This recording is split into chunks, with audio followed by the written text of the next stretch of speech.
네, 우리 친구들 오늘 무슨 날인지 아세요? 네, 6.25. 네, 몇 주년 기념일까요? 네, 오늘은 6.25 73주년 기념일입니다. 1950년 6월 25일 한국 전쟁이 발발한 후 벌써 73년째 시간이 흐르고 있습니다. 전쟁이 끝났을까요? 안 끝났을까요? 네, 아직 안 끝났죠. 우리는 휴전 이래로 아직 전쟁이 끝나지 않은 상태에 살아가고 있습니다. 그래서 우리가 꿈꾸는 것이 있습니다. 1950년 그날 이후로 우리는 이 끔찍한 전쟁이 빨리 끝나기를, 그리고 이 한반도에 궁극적인 평화가 오기를 우리는 기다리고 있습니다. 자, 오늘 본문 안에 보면 우리가 이렇게 그날을 기다리는 것처럼 그날을 기다리며 복음을 전하고 있는 복음 전도자 한 분을 만나게 됩니다. 자, 그분의 이름은 바울입니다. 자, 그는 고린도 교회 성도들에게 오늘 본문에 편지글을 써서 보내면서 자신이 복음을 전하고 있는데 왜 이 복음을 전하고 있는지 이렇게 이야기를 하고 있죠. 자, 14절 말씀 우리 한번 읽어볼까요? 14절 시작. 그리스도의 사랑이 우리를 강권하시는도다. 다시 11절 시작. 우리는 주의 두려우심을 알므로 사람들을 권면하거니와 우리가 하나님 앞에 알려졌으니 또 너희의 양심에도 알려지기를 바라노라. 아멘. 자, 우리는 주의 두려우심을 알므로 사람들을 권면합니다. 그래서 권면한다는 것은 바울이 일상의 삶 속에서 사람들과 만나는 자리에서 나누는 대화, 일상적인 대화를 포함해서 강의를 하고 설교를 하고 이런 일들을 통해서 복음을 전한다는 이야기죠. 권면한다는 것은 복음을 전하는 그런 겁니다. 이제 복음을 왜 전하냐? 주의 두려우심을 알므로. 지금 바울은 두렵습니다, 이런 마음을 가지고 있어요. 자, 그런데 무엇 때문에 두려워하냐면 오늘 이제 맥락 속에서 이렇게 보면은 10절 가운데 보면 이는 우리가 다 반드시 그리스도의 심판대 앞에 서야 한다는 것을 안다는 거예요. 자, 바울은 이런 마음이에요. 내가 오늘 이렇게 이방 지역을 돌아다니면서 복음을 전하는 사역을 하고 있는데 언젠가는 그리스도 심판대 앞에 서서 우리에게 결산할 날이 온다. 그래서 주님 앞에 서서 착하고 충성된 종아라고 칭찬을 받든지 악하고 게으른 종아라고 책망을 받든지 우리에겐 반드시 결산할 때가 온다. 자, 이런 마음을 안고 있죠. 자, 그런데 그가 알고 있는 것이 한 가지가 더 있습니다. 나도 그리스도의 심판대 앞에 서야 되지만 누구도 그리스도의 심판대 앞에 서야 될까요? 오늘 고린도 교회의 신자들도, 오늘 우리 뉴시티 교회에서 신앙생활하고 있는 우리도 다 그리스도의 심판대 앞에 서게 된다는 거예요. 자, 그러니까 두려운 마음으로 이들에게 오늘도 권면하는 사역, 복음 전하는 사역을 하고 있는 겁니다. 자, 그런데 오늘 본문 가운데 보면 12절 가운데 보면 이 고린도 교회는 문제가 있습니다.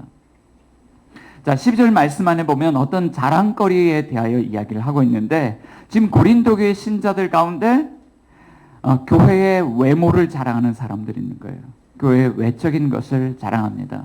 자, 당시 고린도 교회 상황을 보면 이들이 복음을 받아들이고 난 이후에 성령의 많은 은사들이 나타났어요.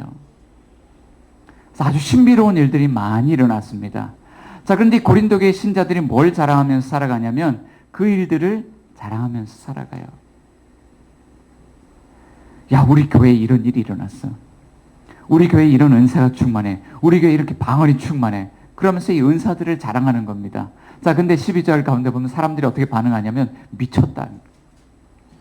방언을 막 하고 있는데 사람들의 반응은요, 미쳤다 그래요. 그래서 바울이 우리가 자랑해야 될 것은 그것이 아닌데 라고 이야기하는 거예요. 자, 우리 한국교회 안에서도 이런 신비로운 사건을 자랑하는 일들이 일어난 적이 있습니다. 한때 논란이 됐던 사역인데 성령 운동을 하는데 아말감이 금리빨로 바뀌었다. 그런 것들을 자랑하는 일들이 일어나곤 했습니다. 야, 이 성경의 역사 일어났는데 이빨이 금리빨로 바뀌었어. 근데 이제 나중에 이제 그걸 뽑아서 이제 검사를 해보니까 아말감이었죠. 그런 일이 일어나지 않았습니다. 근데 이런 것들을 교회 외적인 것들을 자랑하고 있다는 거예요. 근데 바울은 오늘 편지를 쓰면서 이런 거예요. 저는 여러분들에게 새로운 자랑거리를 주길 원합니다. 자, 그럼 교회는 무엇을 자랑해야 될까요? 오늘 본문을 묵상을 하면서 우리는 자랑할 게 뭐가 있을까 생각을 해봤어요. 그런데 상가교회에서 개척 사역을 하고 있는데 무엇을 자랑해야 될지 잘 모르겠더라고요. 우리가 건물을 자랑하나, 교인 숫자를 자랑하나, 아니면 우리가 가진 프로그램을 자랑하나, 아니면 우리에게 일어나고 있는 어떤 신비로운 일들을 자랑하나, 아무리 찾아봐도 자랑할 것들이 별로 없습니다. 자, 그래서 이거 우리하고 동떨어진 본문이 아니야? 이렇게 생각을 했습니다. 근데 이제 좀 생각을 해봤어요. 만약에 우리가 무언가를 외적인 것들을 자랑하고 싶어 한다면 우리 이제 자랑할 것이 지금은 없지만 우리 마음 이면에도 그런 마음이 있는 거죠. 우리도 뭔가 외적인 것을 자랑하고 싶어. 이런 마음이 있는 거죠. 자, 그러니까 오늘 고린도 교회 성도들이 가진 문제나 오늘 우리가 마음에 가지고 있는 문제들이나 크게 다르지는 않습니다. 자, 그러면서 바울이 우리에게요, 우리 교회가 자랑해야 될 것이 있습니다. 여러분들에게 그런 새로운 자랑거리를 드리길 원합니다. 내 자랑하는 게 아니라 새로운 자랑거리를 드리길 원합니다. 그 이야기를 하고 있는 것이죠. 자, 하나님 오늘 본문의 말씀을 통해서 우리가 무엇을 자랑할 수 있다고 이야기하고 있을까요? 자, 한준이 뭘 자랑하고 싶습니까? 자, 준호 뭘 자랑하고 싶습니까? 자, 하연이 뭘 자랑하고 싶습니까? 뭘 자랑할 수 있을까요? 자, 오늘 본문은요, 첫째 이것을 자랑할 수 있다고 이야기합니다. 첫째, 우리는 그리스도의 사랑에 사로잡혀 있다는 것을 자랑할 수 있습니다 라고 이야기를 합니다. 자, 우리는 무엇을 자랑할 수 있냐면, 야, 내가 사랑받은 사람이라는 걸 자랑할 수 있죠. 자, 우리 옆에 분들을 한번 지그시 사랑스러운 눈길로 바라보시면서, 하나님은 당신을 사랑하십니다. 네, 한 번 더 지그시 바라보시면서, 당신은 사랑받은 사람입니다. 네. 우리 저기 한준이하고 승우하고 지그시 바라보랬더니 서로 눈싸움을 하고 있어요. 네, 이것을 자랑할 수 있죠. 여러분들은 사랑받은 사람들입니다. 자, 바울은 14절에서 그것을 이렇게 이야기하고 있습니다. 우리 14절 같이 한번 읽어봅니다. 시작. 그리스도의 사랑이 우리를 강권하신도다. 우리가 생각하건대 한 사람이 모든 사람을 대신하여 죽었은즉 모든 사람이 죽은 것이라.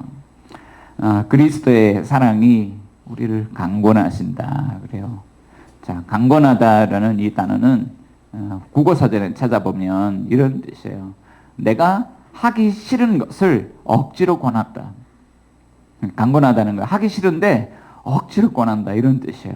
자, 그런데 성경에서 강권하다라는 단어를 썼는데 성경 안에서도 그런 의미일까요? 강권하다. 자, 성경에서는 조금 다른 의미로 사용이 되고 있습니다. 누가복음 8장 45절을 보면 예수께서 이르시되 내게 손을 댄 자가 누구냐 하시니 다 아니라 할 때에 베드로가 이르되 주여 무리가 밀려들어 미나이다.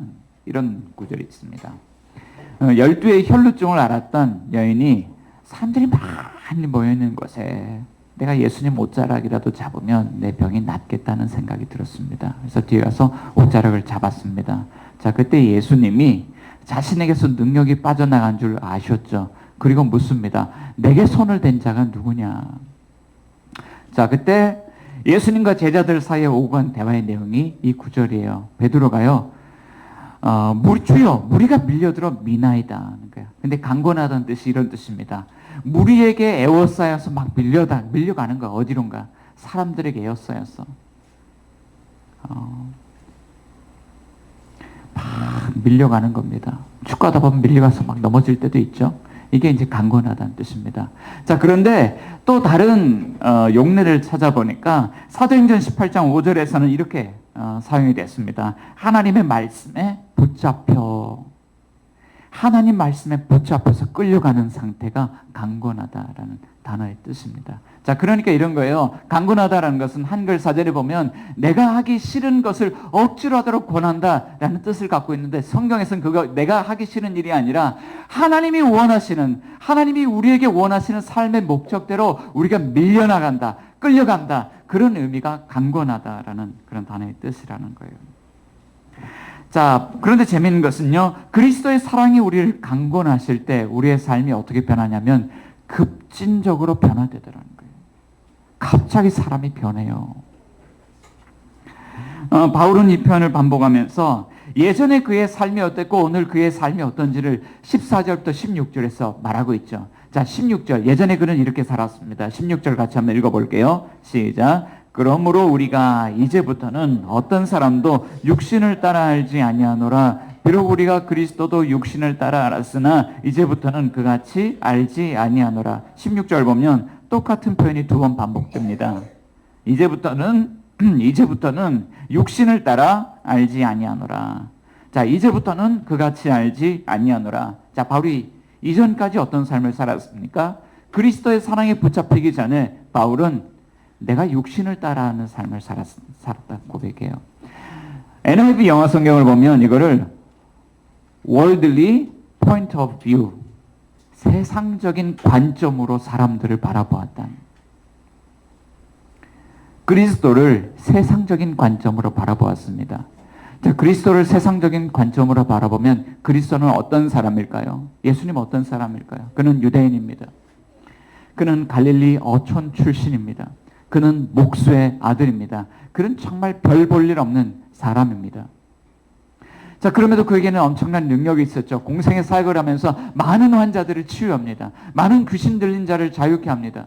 그리고 그에게는 많은 제자들이 따르고 있었고 많은 추종자들이 그를 따르고 있었습니다. 그럼에도 불구하고 바울이 그를 바라보기에는 그는 안식일을 종종 범하기도 하고 그는 때로는 신성모독이라는 엄청난 죄를 범하는 사람이었습니다.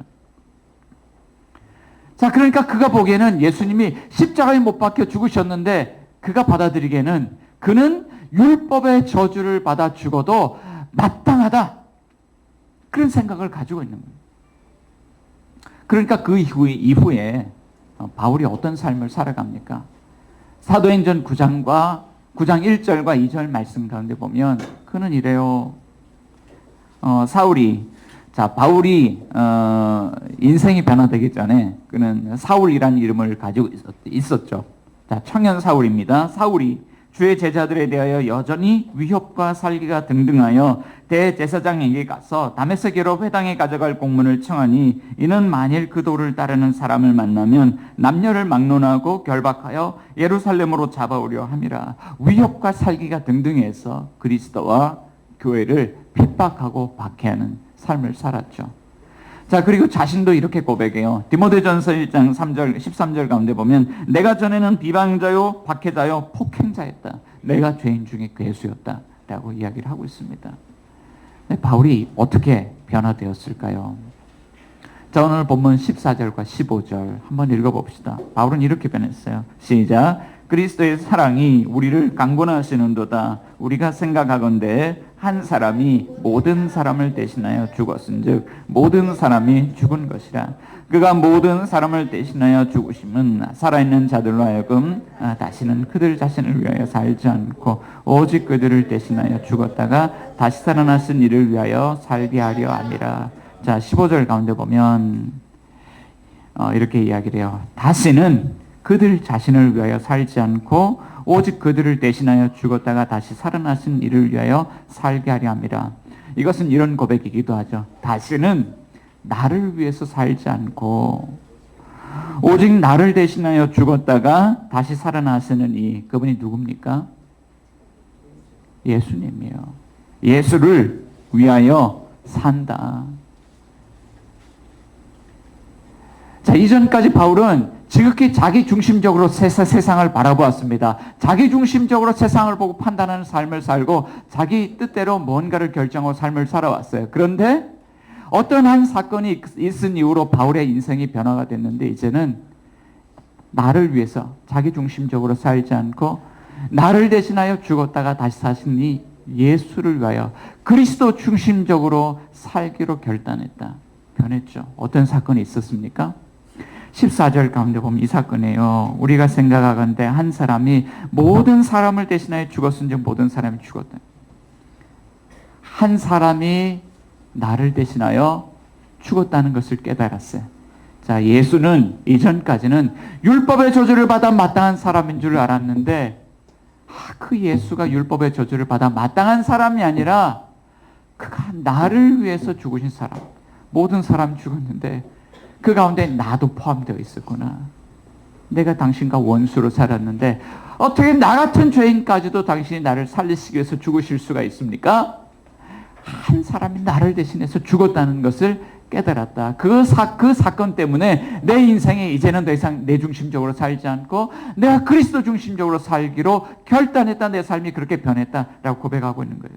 자, 오늘 본문은 사도행전 9장에 나오는 다메섹 도상에서 일어난 바울의 회심 사건을 이야기하고 있지는 않습니다.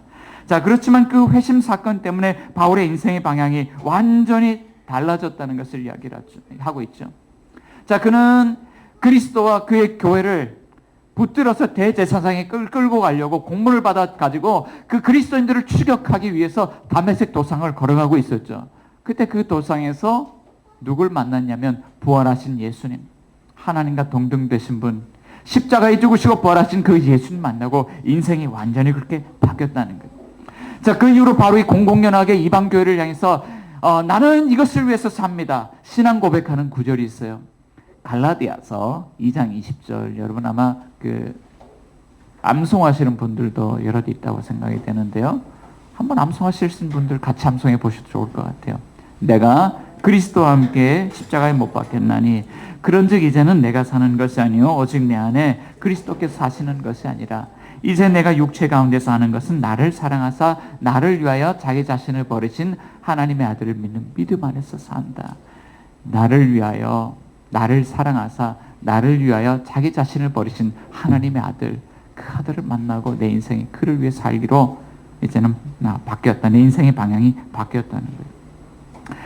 여러분, 사랑에 붙잡힌다는 것은요, 이렇게 인생의 방향을 바꾸는 힘이 있습니다.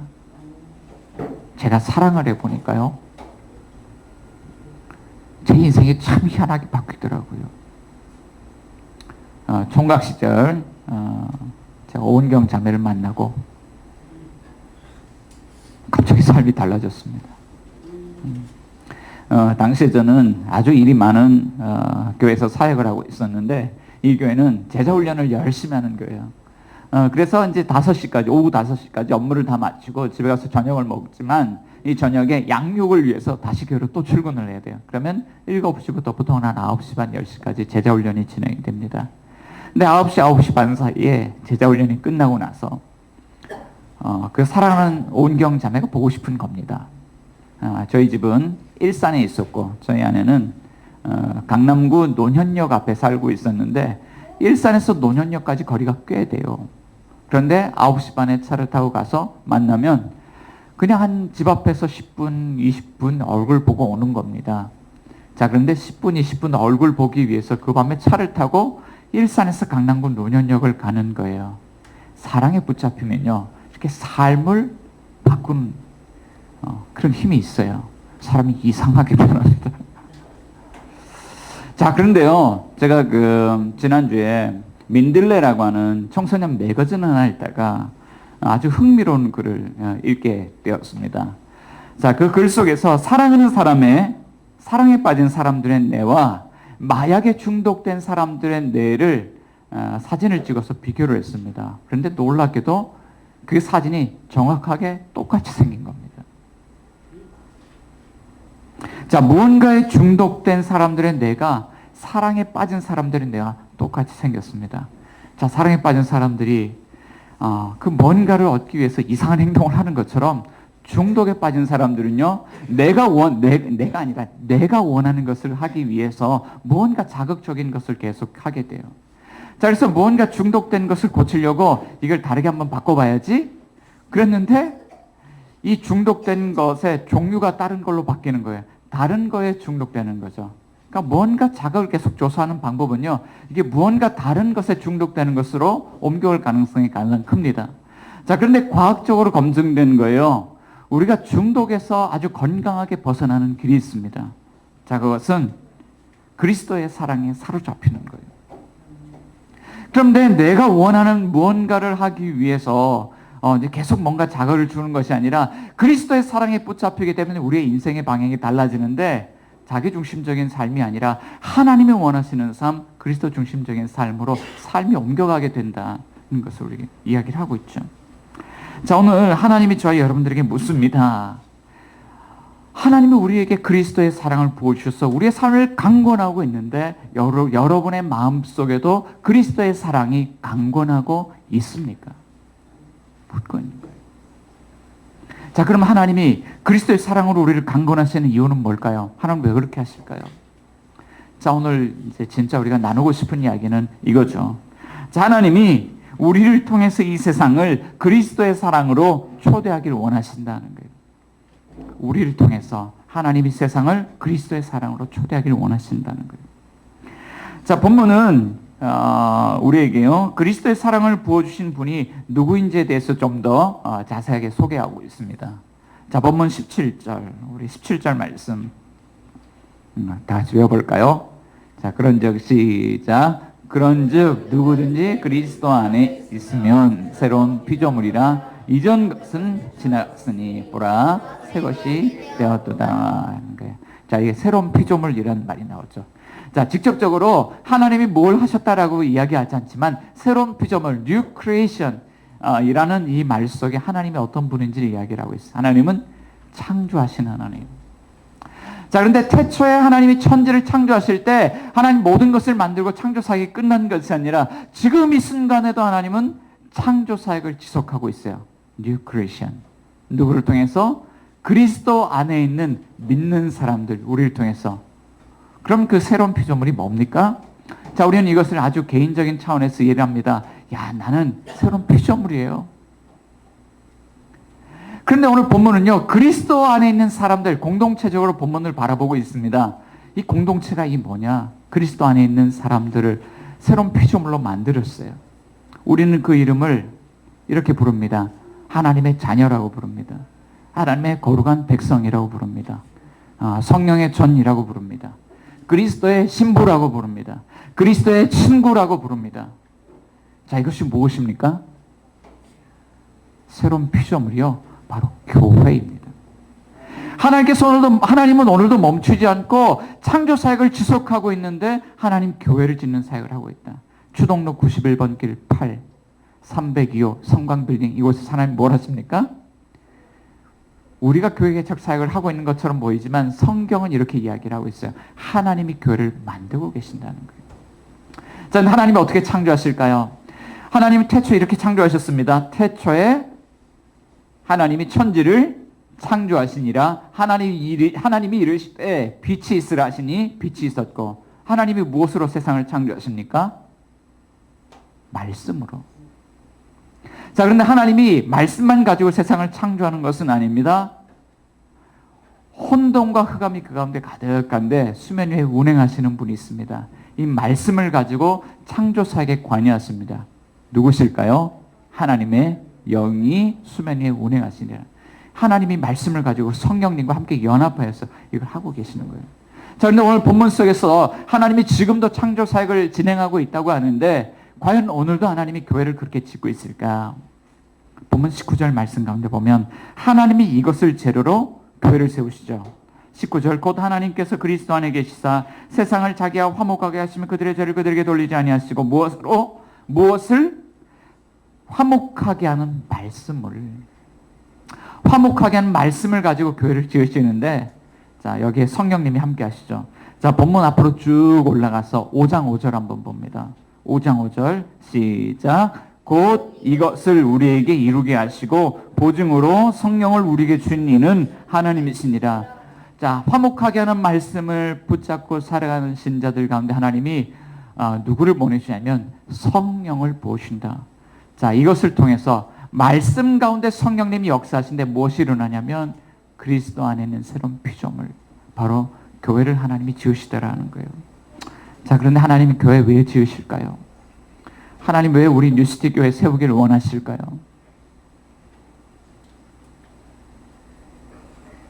성경을 한번 딱 쳐다보시고 18절 한번 찾아서 같이 읽어보겠습니다. 시작. 모든 것이 하나님께로서 났으며 그가 그리스도로 말미암아 우리를 자기와 화목하게 하시고 또 우리에게 화목하게 하는 직분을 주셨으니, 자, 교회에 주신 직분이 있죠. 어떤 직분입니까? 화목하게 하는 직분. 세상을 하나님과 화목하게 하고 또 이 세상에 있는 사람들은 그리스도 안에서 서로 화목하게 하는 일. 자, 화목하게 하는 직분. 자, 이것을 우리는 전문 용어로, 신학적인 전문 용어로 이것이 바로 선교라고 이야기합니다. 그러니까 하나님 원하시는 것은 교회를 선교적 공동체로 세우셔서 이 세상을 하나님과 화목하게 하시고 또 이 세상 사람들이 그리스도 안에 서로 화목한 공동체를 이루어 갈 수 있도록 하나님 오늘도 교회를 세우고 있다. 성경 우리에게 그렇게 말씀하고 있는 거예요. 자, 그런데 우리가 선교 그러면 여러 가지 오해를 가지고 있습니다. 어떤 오해를 갖고 있냐면 선교는 하나님께 부름받은 사람만 하는 거야. 또 선교는 어떤 특별한 일을 통해서 하는 거야. 뭐 전도 활동, 전도 집회. 얼마 전에 빌리그라함 50주년 막 이렇게 해서 집회가 있었는데 이런 전도 집회, 나 전도지 전료해야 되고 타문학원 가서 선교해야 되고 특별한 활동을 통해서 하는 거야. 또는 하나님 우리에게 각자 주신 은사가 다른데 전도란 은사가 있는 사람들이 하는 거지. 우리 그렇게 생각을 해요. 여러분은 어떠신가요? 여러분들도 그렇게 생각하시나요? 자, 이 말들이 틀린 말은 아니에요. 맞습니다. 그런데 부분적으로 맞습니다. 그런데 다 맞다고 할 수는 없습니다. 인도의 유명한 선교사님 가운데 레슬리 뉴비긴이라는 선교사님 있죠. 영국에서 파송받아서 인도에서 30년간 선교 활동을 했습니다. 이 선교사님이 인도에 30년 동안 선교 사역을 마치고 영국에 돌아갔는데 아주 충격적인 모습을 발견하게 됐죠. 30년 전만 해도 영국 교회는 자신을 인도의 선교사로 파송할 만큼 교회가 건강했습니다. 자, 그런데 30년이 지나고 돌아와서 보니까 영국 교회가 완전히 무너졌어요. 그리고 영국이 오히려 선교지가 되었다는 사실을 발견하게 됐습니다. 너무 충격을 받았죠. 그리고 이때 선교사님이 이런 질문을 했습니다. 도대체 교회가 뭘까? 그리고 성경을 연구하면서 교회가 이것을 잃어버렸다라는 것을 깨달았어요. 그것이 바로 화목하게 하는 직분, 선교를 잃어버렸다는 것을 깨달았죠. 맞아, 교회가 특별히 선교사님을 보내야만 선교를 하는 게 아니라 교회가 선교사라는 직분을 받았는데 교회가 그것을 잃어버렸구나. 자, 우리가 매주 아침 경건회를 하면서요, 이런 기도 제목 나눕니다. 선교적 교회 공동체를 위하여 기도합시다. 제 기도 제목 나누죠. 자, 그리고 그 가운데 들어가는 작은 기도 제목 하나는 참된 그리스도인으로서 매력적인 삶을 살도록 기도합시다. 여러분, 참된 그리스도인으로 매력적인 삶을 사는 것과 선교가 무슨 관계가 있나요? 그런데 관계가 있어요. 일상적인 삶 속에서 참된 그리스도인의 삶을 사는 것 자체가 선교이기 때문이에요. 최근에 우리 권사님과 대화를 나누면서 그 목회 데이터 연구소에서 나온 어떤 데이터 자료를 하나를 알게 됐는데, 청년들이 교회를 떠나가는데 청년 자녀들이 교회를 떠나가는 가장 큰 이유 중에 하나는 목회자의 설교, 말과 삶이 분리되었다는데 원인이 있습니다. 자, 그런데 한번 생각해 보겠습니다. 목회자만 그렇습니까? 가정에서 아이들이 이게 자라오는 동안에 아이들이 정말 믿음의 사람으로 크기를 바라면서 예수님을 인격적으로 만나길 바라면서 아이들을 믿음 안에서 가정에서 우리 부모들이 양육합니다. 저 오늘 우리 장로님 아침에 우리 가셔서 주의 자매 같이 또 이렇게 데리고 이렇게 서울 갔다 이렇게 오셨는데, 우린 자녀들이 신앙생활 이렇게 잘 하기를 바랍니다. 아마 나중에 우리 자녀들도 옆에 있다 그러면 주일 아침마다 저도 자녀들 빨리 교회 와 이렇게 연락 한 번씩 돌릴 것 같아요. 자, 자, 생각해 보세요. 근데 만약에 자녀들이 무언가 위선적인 것을 느끼고 무언가 삶의 괴리감을 느끼고 이게 아닌데라고 느끼고 교회를 떠나간다 그러면 그 이면에는 어쩌면 우리 부모님들이 참된 그리스도인으로 살지 않았기 때문에 우리 부모의 신앙과 어떤 말과 신앙의 삶이 분리되었기 때문에 그럴 수 있습니다. 자, 근데 때로는 부부간에도 그럴 수가 있습니다. 남편으로서 살고 아내로서 살아가는데 우리 부부관계도 참된 그리스도인으로 사는 것이 우리 부부가 서로를 전도하는 일이 될 수 있습니다. 직장에서도 마찬가지죠. 상사로 사는 것, 부하 직원으로 사는 것, 이 모든 것도 직장에서 참된 그리스도인으로 매력적인 삶을 사는 것 자체가 선교가 될 수 있습니다. 그러니까 참된 그리스도인으로 일상적인 삶을 살아가는 것이 너무나 중요하죠. 자, 그런데 왜 우리 삶 가운데 이런 선교가 일어나지 않습니까? 저 오늘 바울이요, 두 가지 마음이 있어요. 두려워하는 마음도 있고 사랑이 강권하는 마음도 있습니다. 근데 오늘 우리는 살아갈 때가 선교가 일어나지 않는 것, 왜곡된 두려움, 왜곡된 사랑을 가지고 살아가요. 우리는 다른 사람들에게 다가가는 것을 잘 하지 못합니다. 나와 다른 사람 만나는 거 굉장히 부담스러워합니다. 왜곡된 두려움이 있죠. 또 왜곡된 사랑이 있습니다. 우리는 지독히도 자기중심적인 삶을 살아갑니다. 지독히 나밖에 몰라요. 하나님을 믿는다 그러고 공동체 안에 속했다고 이야기를 하지만 지독히도 내 삶이 자기중심적인 삶에서 벗어나질 못합니다. 왜곡된 사랑 가운데 있죠. 분명 그 안에는 마음의 어떤 깊은 그런 원인들이 있을 겁니다. 자, 성경은 그것에 대해서 어떻게 이야기를 하고 있냐면, 이런 우리가 어떤 마음 안에는 어떤 마음의 우상 때문에 왜곡된 두려움, 왜곡된 사랑을 가지고 살아갈 때 성경은 우리가 하나님의 진노 아래에 있다고 이야기를 하고요. 이러한 모습으로 살다가 그리스도의 심판대 앞에 서야 한다고 이야기를 합니다. 오늘 성경은 질문하죠. 여러분은 선교적 교회로 부름을 받았는데 일상적인 삶을 살아갈 때 여러분의 삶의 모습은 어떻습니까? 너무나도 섬뜩한 질문이에요. 자, 그러면 우리가 어떻게 선교적 삶을 살아갈 수 있을까? 성경이 들려주는 답을 드려야 되겠죠? 자, 세 번째는요. 오늘 우리를 하나님과 화목하게 하시려고 우리를 찾아오신 하나님의 선교사, 우리를 위한 하나님의 선교사님이 있습니다. 성경 우리에게 그것을 이야기하고 있어요. 자, 우리에게 찾아오신 선교사님 때문에 우리는 선교적 삶을 살아갈 수 있습니다. 제가 우리 아들 승호를 보다가 가끔씩 깜짝 놀랄 때가 있습니다. 지난주에도 우리 승호가 막내 이제 동생과 이렇게 놀아주는데요. 막내 동생을 거꾸로 들어서 이렇게 막 흔들고 있는 거예요. 저는 깜짝 놀랐어요. 야, 그렇게 하면 안 돼. 위험해. 동생 못 부러져. 막 그렇게 이야기를 하는데 사실은요, 이 아이를 보면서 누굴 봤냐면 제 모습을 봤어요. 승호가 막내 귀여움만 할 때 제가 이러고 놀아줬었거든요. 야, 얘가 아빠가 하는 거 그대로 따라하는구나. 근데 또 한편으로는 얘가 나중에 장가가 아이를 낳으면 이 아이들과 또 이렇게 놀아주겠구나. 그런 걸 아는 거죠. 자, 우리가 어떻게 선교적 삶을 살아갈 수 있을까요? 자, 오늘 본문 안에서 가장 많이 반복되는 단어 중 하나는요, 화목이란 단어예요. 여러분, 화목하라, 형제간에 화목하게 지내라 그러면 한결아, 형제간에 위에 있게 화목하게 지내야지. 그럼 화목은 무슨 뜻인 것 같니? 조화롭게 사이좋게 지내라. 자, 우리 보통 이제 사이좋게 지내라 이렇게 화목이라는 단어를 받아들이잖아요. 그런데 성경의 원어적인 의미를 찾아서 들어가면 이것은 굉장히 경제적인 용어입니다. 자, 화목이라는 단어 안에는 어떤 뜻이 있냐면 동전을 동일 가치의 다른 물건과 바꾸다라는 의미를 가지고 있습니다. 물물 교환할 때 동일한 가치를 가진 것과 바꾸는 거예요. 자, 그러므로 이제 하나님과 화목하라는 말을 할 때 이것은 하나님과 깨어진 관계를 화목하라는 뜻인데, 깨어진 관계를 화목하기 위해서는 깨어짐의 원인이 되는 그 죄에 해당하는 값을 지불하라는 의미예요.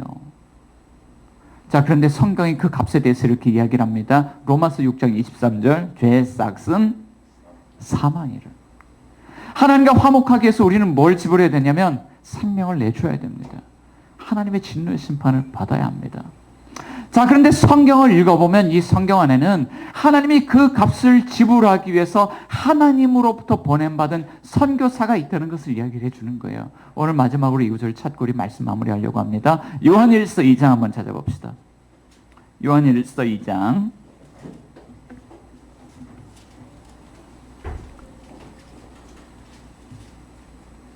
자, 요한일서 신약성경 저 뒤쪽에 있죠. 1장이 아니라 2장 2절. 네, 다 찾으셨으면 한번 읽어보겠습니다. 시작. 그는 우리 죄를 위한 화목제물이니 우리만 위할 뿐 아니라 온 세상의 죄를 위하십니다. 자, 우리 죄를 위한 화목제물이다. 자, 화목제물이란 말은 어떤 뜻일까요? 이것은 하나님과 우리 사이에 화목을 위해서 우리는 값을 지불해야 되는데 그 값을 지불하기 위해서 제물이 되셨다는 의미죠. 자, 화목제물이라는 것은요, 그 값을 지불하기 위해서 오셨다는 거예요. 누가요? 2장 1절 가운데 한번 읽어봅니다. 2장 1절 한번 읽어봅니다. 시작. 나의 자녀들아, 내가 이것을 너희에게 했음은 너희로 죄를 범하지 않게 하려 함이라. 만일 누가 죄를 범하여도 아버지 앞에서 우리에게 대언자가 있으니 곧 의로우신 예수 그리스도시라. 자, 누가 값을 지불합니까? 의로우신 예수 그리스도. 죄가 없인 그가 값을 지불하러 오셨다는 거예요. 자, 그러니까 그 값을 지불하니까 하나님 앞에서 그가 어떤 이야기를 할 수 있냐면 얘는 값을 지불했어요 라고 이야기를 합니다. 자, 그런데 그가 왜 값을 지불할까요? 왜 예수님이 우리를 위한 화목제물이 되십니까? 4장 10절 또 한번 읽어봅니다. 자, 요한일서 4장 10절. 자, 우리 한결이, 준호, 한준이, 승호 우리 4명이 한 목소리로 한번 크게 한번 읽어볼게요. 요한일서. 네, 성경책 덮으면 안 돼요. 자, 요한일서 4장 10절. 우리 4명이 한번 크게 읽어봅니다. 자, 시작. 사랑은 여기 있으니 우리가 하나님을 사랑하는 것이요 하나님이 우리를 사랑하사 우리 죄를 속하기 위하여 화목제물로 그 아들을 보내셨음이라. 자, 의로우신 예수 그리스도, 하나님의 아들 예수 그리스도가 왜 우리 값을 대신 지불하려고 화목제물이 되셨습니까? 4장 10절에서는 이렇게 이야기를 하고 있는 거예요. 하나님이 우리를 사랑하시기 때문에. 자, 하나님은 거룩하신 분이기 때문에 우리의 죄에 대해서, 깨어짐의 원인인 죄에 대해서 반드시 심판을 하셔야 됩니다. 자, 그런데 하나님이 동시에 우리를 사랑하신다라고 이야기를 하고 있죠. 심판해야 되는데 사랑한대요. 죄에 대해서 혼을 내줘야 되는데 사랑의 손을 못 내신대요. 그래서 하나님이 하신 극단적인 선택이에요. 하나님의 아들 독생자 예수 그리스도, 죄가 없인 하나님의 아들을 이 땅 가운데 보내셔서 우리를 대신해서 화목제물이 되게 하셨다라고 하는 거예요. 하나님이 그리스도 안에서 무엇을 하셨습니까? 정말 우리 원수 같은 우리를 하나님이 건져내시려고 하늘 보좌에 계셔야 될 하나님의 아들이 그 하늘 보좌 버리고 하나님의 아들됨 버리고 이 땅 가운데 낮아지셨다는 거예요. 그런데 낮아지시기만 한 것이 아니라 오늘 우리 값을 대신 치르기 위해서 예수님이 십자가에 죽기까지 하셨다는 거예요. 희생하고 섬기셨다는 거예요. 하나님이 선교사를 보내셨는데 하나님의 최초의 그 선교사님 뭘 하셨습니까? 낮아지셨고 희생하고 섬기셨다라. 그러니까 우리가 그리스도 안에서 하나님의 사랑을 깨닫는 사람은 무엇을 할 수 있습니까? 승호가 저를 따라서 규호와 이렇게 놀아줬던 것처럼 그리스도 안에서 하나님의 사랑을 깨달은 사람만이 나와 다른 사람을 향해서 낮아짐으로 다가갈 수 있고 이제 희생하고 섬기는 삶을 살아갈 수 있다는 거예요. 이게 뭡니까? 이게 선교적인 삶인 거예요. 자, 하나님 오늘 저와 여러분에게 새로운 자랑거리를 주시기를 원하십니다. 자, 그것은 하나님이 우리를 위해서 대신 값을 지불하셨다는 소식입니다. 누구든지 나와서 그 소식을 믿음으로 받아들이기만 하면 하나님이 우리를 용서하시고 이제 우리의 삶을 새로운 길로 인도하시겠다고 말씀하십니다. 그 소식 안에 하나님의 놀라운 사랑이 있습니다. 그 소식 안에 하나님의 놀라운 구원이 있습니다. 여러분 이것을 믿으시겠습니까? 만일 이것을 믿고 오늘 그리스도 안에 있는 그 사랑을 받아들인다 그러면 하나님 저희 여러분들에게 성령을 부어주시고 다시 이곳에 선교가 일어나는 선교적 공동체로 하나님 놀랍게 역사하기 시작하실 것입니다. 우리 같이 한번 기도하기를 원하는데요.